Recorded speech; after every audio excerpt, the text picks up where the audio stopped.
No nii, nüüd läheme Dünosse. Ma olengi tegelikult juba kohe kohal ja jälle kevad on käes ja sellised väga lahedad hobiautod ilmuvad välja. Kuskil ilmselt päike paistab ja siis tahetakse juba hakata sõitma, sest autod on kallid ja kaua ehitatud ja neid seal garaažis vahtida on tegelikult väga suur piin. Ja antud auto on siis Erki Engineeringus ehitatud. Ma ei tea küll, mis mahus täpselt seal võib-olla on see kogu auto, aga siis auto on nüüd valmis, sinna peale pandud LS mootor ja tegemist on puigiga. Ja mitte lihtsalt tavaline puik, vaid nagu te teate, millised on Ameerika filmides gängsteritel sellised kandilised pika tagumise otsaga, siis see on aastast 67, see on eriti lahe ja vana ja näeb välja nagu tuttuus, sest et on restaureeritud ja eesmärk oli siis mitte maksimum hobujõudu võtta, aga teha ta selliseks sujuvaks sõitvaks hobiautoks. Ja omanik küll meile seda infot ei andnud, aga ma sain siis Erki käest, Taavo Erkevitsuti käest sain siis listi, mis siis võiks autol muuta ja mis teda häiris, kui ta seda käivitas ja proovis sõita, oli see, et ta oli natukene rabe pedaali otsas, suri külmalt välja.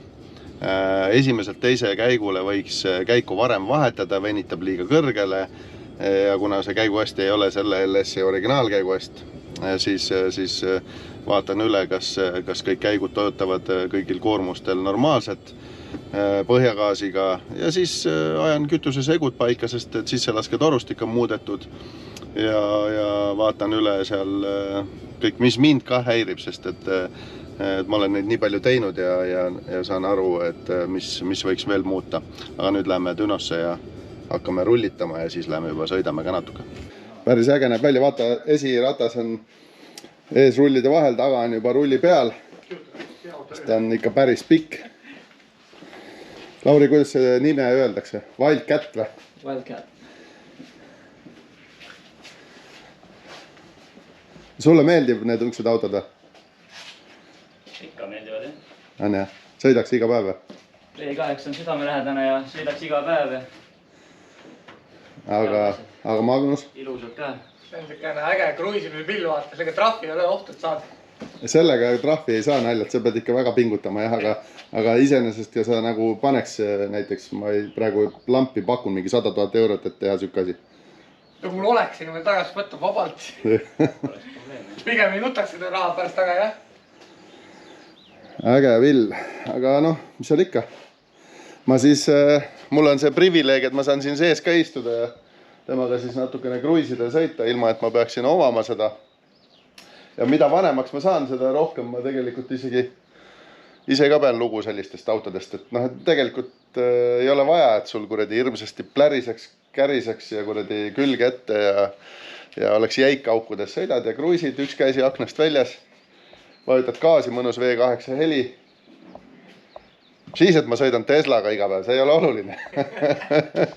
Et ma saan niimoodi puid alla, aga noh, saate ise ka aru, et ma Teslaga sõidan ikka puhtalt sellepärast, et kui ma siin päevad läbi ikkagi pläristan, siis ma igatsen seda vaikust ja rahu ka vahest, nii et see ei kuulu siin vaidlustamisse.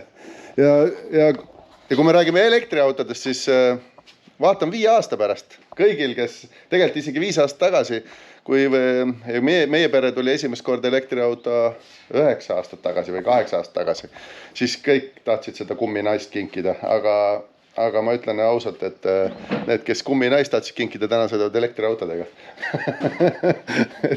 Nii see läheb. Nii et hobiautod hoiame alles ja sõidame nendega siis, kui ilus väike paistab ja vihma ei saja.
Ühesõnaga, maadlesime natuke siin selle jahutusega ja tundus, et jahutusvedelikku oli natuke vähe ja kuna tal paisupaaki ei eksisteeri, siis ilmselt siin nende esimesed testisõidud on tehtud, siis see vedelik on paisunud ja sealt toru kaudu välja tulnud ja siis kui süsteem jahtub, siis peab olema võimalik sealt toru kaudu süsteemil ka tagasi imeda endale see üleliigne vedelik. Aga seda võimalust tal ei olnud ja sellepärast ilmselt see tase oli nüüd madal. Tegime ise sinna väikse paisupaagi, panime vedeliku normi ja nüüd see jahutus toimib ja ei ole kordagi enam kuumaks läinud. Teine asi, mis on olnud, on see, et tal on 3. käik, otsekäik, tahtsin sellega tõmmata, no siis ei saa, sest kui sa teed ilma koormuseta, siis ta peaaegu nagu lubaks sul seda käiku sees hoida ja teeb tõmbe ära. Aga kui ma tahan juba koormata ja teha pikka tõmmet, siis ta vahetab alati kickdowniga alla ja seda kasutada kahjuks ei saa, proovisin ja lõpuks andsin alla ja hakkasin tegema siis seda teise käiguga tõmmet. See käib nüüd natuke kiiremini, aga jõud on täpselt sama, mis 3. käik näitas. Ja nüüd ma olen siin natuke sättinud. Alguses ma sain siin 323 hobujõudu, nüüd on juba 324, aga see maksimum ei olnudki täna teema. Täna oli see, et kuidas ta ärkab, kuidas ta sõidab, kuidas on kütusesegud ja siis need muud asjad, mis ma siin sätin. Et nüüd ma testin ja siis võtame kokku.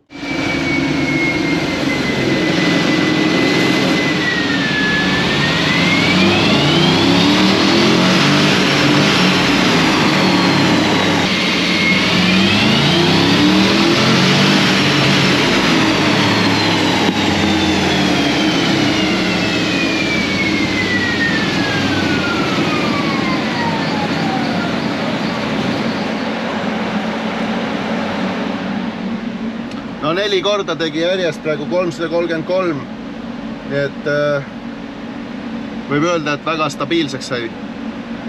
See on nagu väga-väga oluline. Läksin vaatama.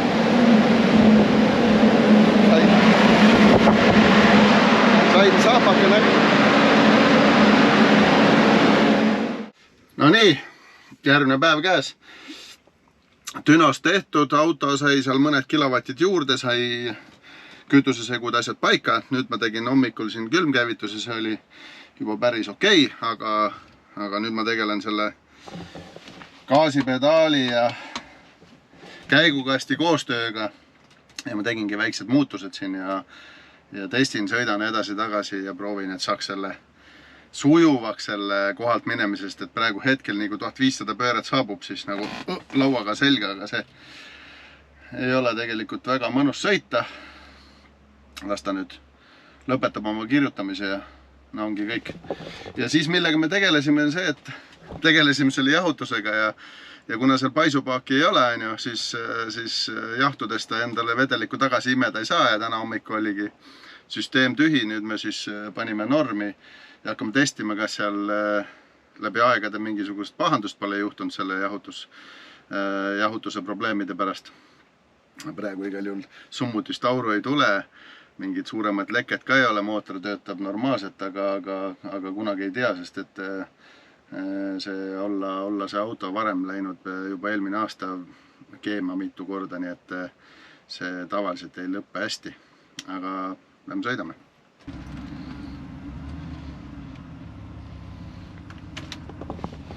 Juba sain aru, mis probleem on.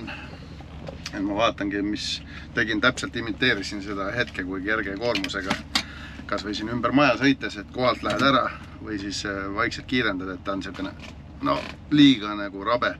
Et nüüd ma peangi sellega tegelema, et saaks selle sujuvaks, sest et see käigukasti mootor ei ole koos sündinud ja see mootor või käigukast on 4-käiguline, originaalist on siin hoopis midagi muud ja siis see turbiin on päris tihke selle mootori jaoks, et nii kui ta natukene pööret tõstab, nii turbiin läheb juba lukku ja siis selline rabe sõitmine, et kui ma muud moodi seda päästa ei saa ja turbiini lõdvemaks, siis ma proovin süütega teda rahustada, et oleks vähemalt selline pehme tunne sellel 1500 pöördese koha peal, et kus ta siis haagib.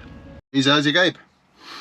Põhimõtteliselt jääte järde seisma ja teed muutuse, kiirutad faili, seisad kuskil päraperses ja siis proovid jälle. Praegu ma teen siis seda, et kui kohalt ära lähed, siis esimese käiguga ta ei laseks sinna piirajani käigu ja vahetaks ikka oluliselt varem ära, sest tegemist ei ole võidusõiduautoga, millega veerand miili sõita. Et vahetaks käigu varem ära ja võib-olla natukene kiiremini, et ta ei venitaks seda nii palju. Ja siis on ta ka oluliselt lõbusam sõita, sest et tuunimine ei tähenda alati seda, et sul võetakse maksimumjõud ja lastakse põhjagaasiga siin minna, vaid tegelikult tehakse ka autot sõidetavamaks ja kuna tegemist on ikkagi mootori swapiga ja see mootor ja käiguhäst ei ole selle kerega koos olnud ja on vähe moodsamaks tehnikat tehtud, siis proovime selle nüüd kokku laulatada ja ilusti sõitma panna. Ta kirjutab siin mõned sekundid veel ja siis lähme testime, siis ma näitan teile, kuidas ta reageerib. Nii, valmis siis logi uuesti käima ja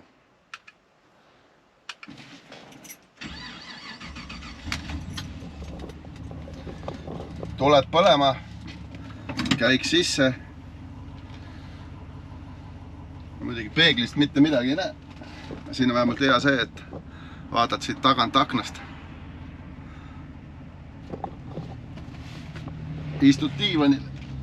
Vaatad, kas kedagi tagant ei tule. No nüüd oli ikka kohalt minemine ikka päris hea. Sain juba täitsa sujuvalt ära minna. Vaatame. Ma login siin tegelikult ka käike, mis käik on sees. Sest selle käiguhästiga kunagi ei tea. Kruisid siin ei tea, mis käik seeski on. Et läheme kohalt ära vaatame, kas vahetab sujuvamalt.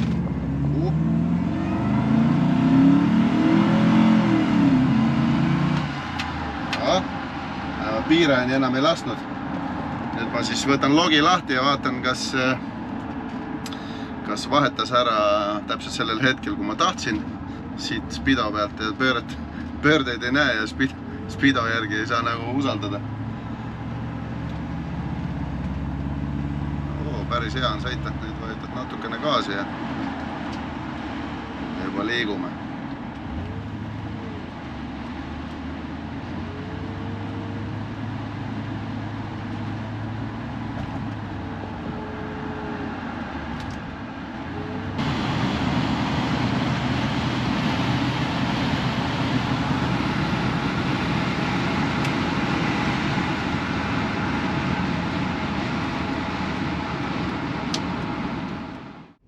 No nii, härrased, võtame kokku. Kaameral hakkabki aku tühjaks saama ja ma sain siin long trimmid kütusel ja sain seal mingisugune 2% sisse.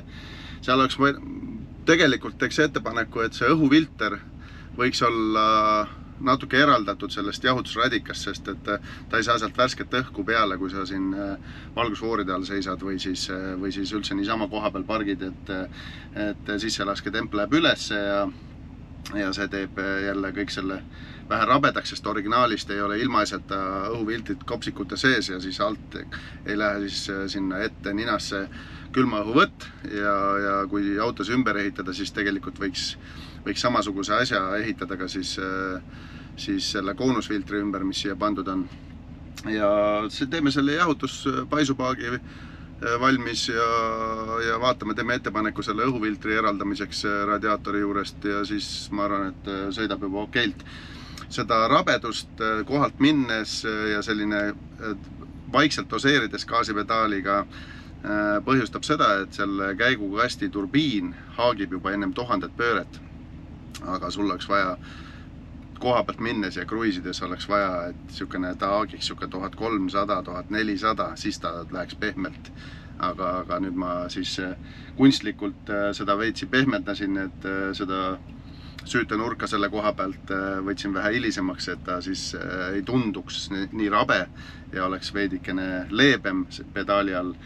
Ja siis ma arvan, et ega siin muud ei olegi, mis me siin rohkem aega veedame ja anname kliendile kätte või siis jätame ta siis väikseks arendamiseks, aga Tauerka Vitsut on teinud hea töö ja tundub, et see kombinatsioon töötab ja näeb hea välja, nii et teie minge likeige, subscribeige ja kommenteerige ja jagage ja siis ma arvan, et teeme jälle siuksed saated, et siin tegelikult on see sihtgrupp olemas sellistele vanadele, ägedatele, rariteetsetele autodele, nii et ma sõidaks küll täitsa vabalt sellega iga päev. Noh, maantee peal on vähe ebamugav, aga selline linna vahel kruisides ja praegu panin tähele, et isegi noored poisid vaatavad järgi, nii et tšau!